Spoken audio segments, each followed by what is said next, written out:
Okay, so what we have here is my AR-15 lower assembly with the recent build, and it's got the Rise Armament Rave 140 trigger installed in it.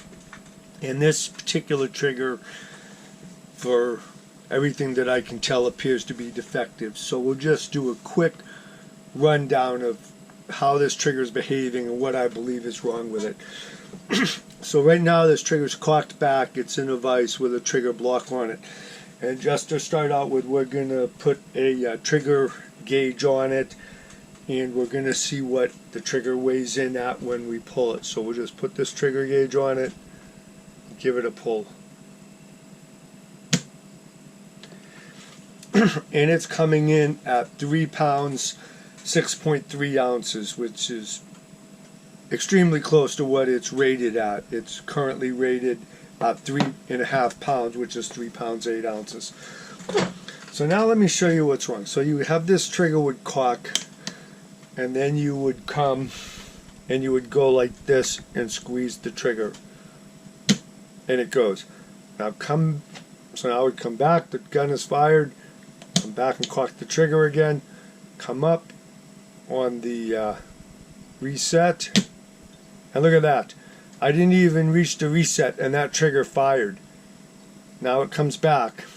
We'll come back, we'll squeeze the trigger.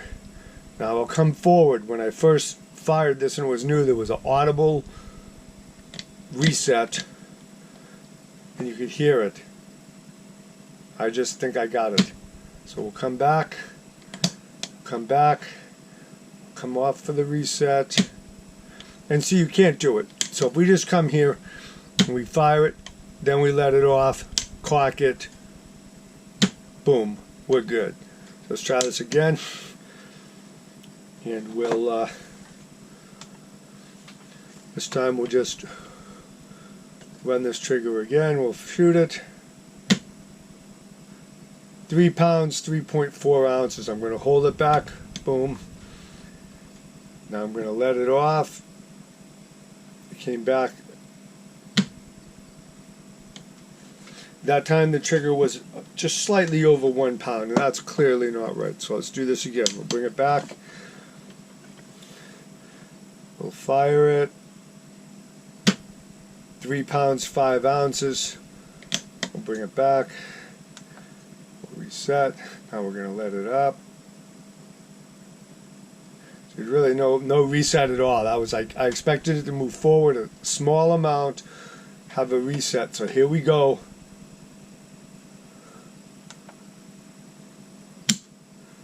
And that just peaked at 1 pound 8.8 ounces, and that's clearly not the way it should be working.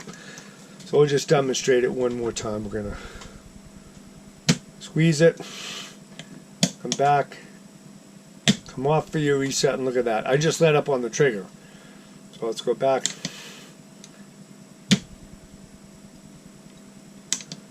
And you saw it reset there, so we're going to try it again. Come back, cock it. See, I let off on the trigger. So this was behaving that way at the range a week ago, and it's actually gotten clearly worse just since I brought it home and started messing around with it. So this trigger is clearly unsafe and defective, and what I'm going to do is take it apart and put a new one in. I've already had this RMA to return this back, and they've sent a replacement out. So we'll take this apart, put the replacement in, and then we'll run a video again so that you can compare them side by side.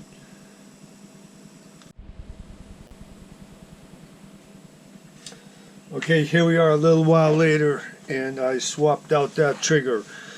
And while I had it disassembled, I took the opportunity to put on the an ambidextrous safety. So we already checked the operation of that. It's working fine.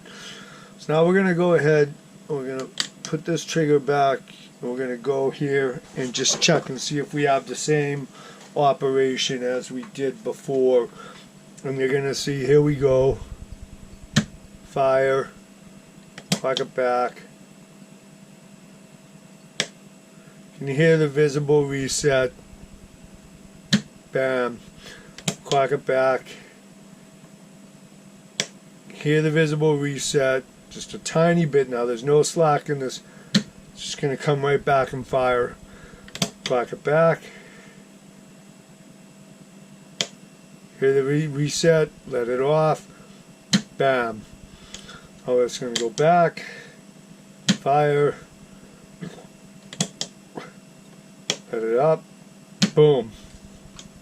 See, there's none of the problems that it had before where the trigger would just engage or disengage and fire when the when you had not released this trigger, or when you're letting it back to catch the reset.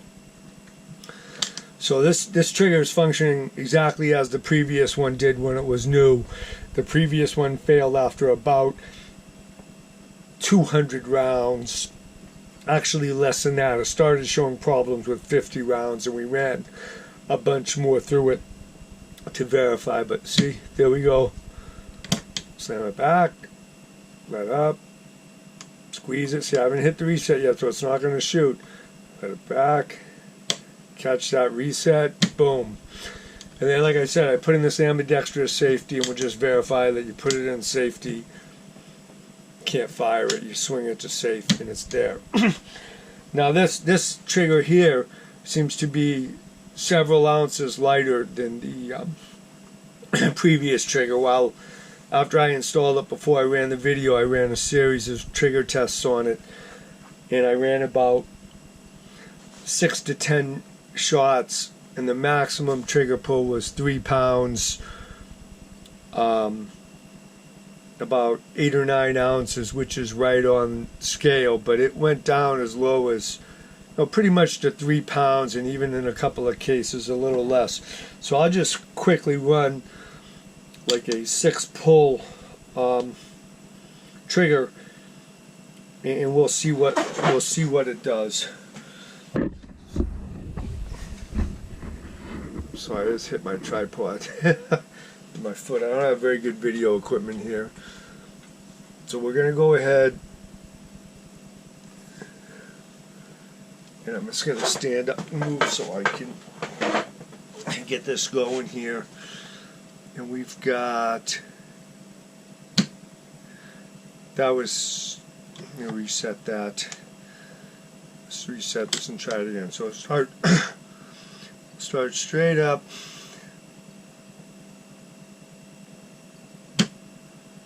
3 pounds, 8.2 ounces. Come off the reset. 2 pounds, 12 ounces.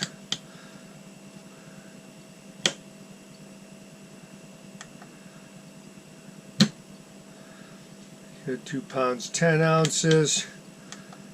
So we'll let it out all the way this time. We'll come back. 2 pounds, 6 ounces. Let it out. Let's try another one. Okay.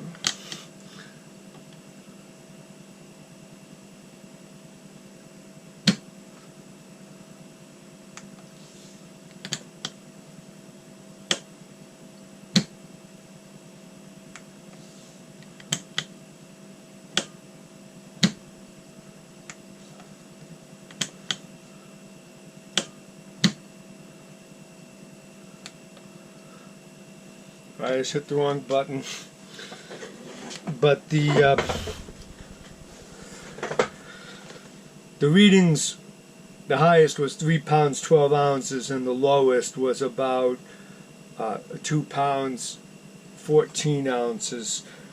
Most of them seem just to be low 3 pounds. So this trigger is probably a good 3/8 of a pound less than the previous trigger. So depending on your perspective, that can be pretty good or pretty bad. We'll see how it works out when I take it out there. As long as it's got a solid, reset and pull, it shouldn't be any worse than what I'm used to with shooting a 1911. And so that's about it. And as you can clearly see, the original trigger was defective.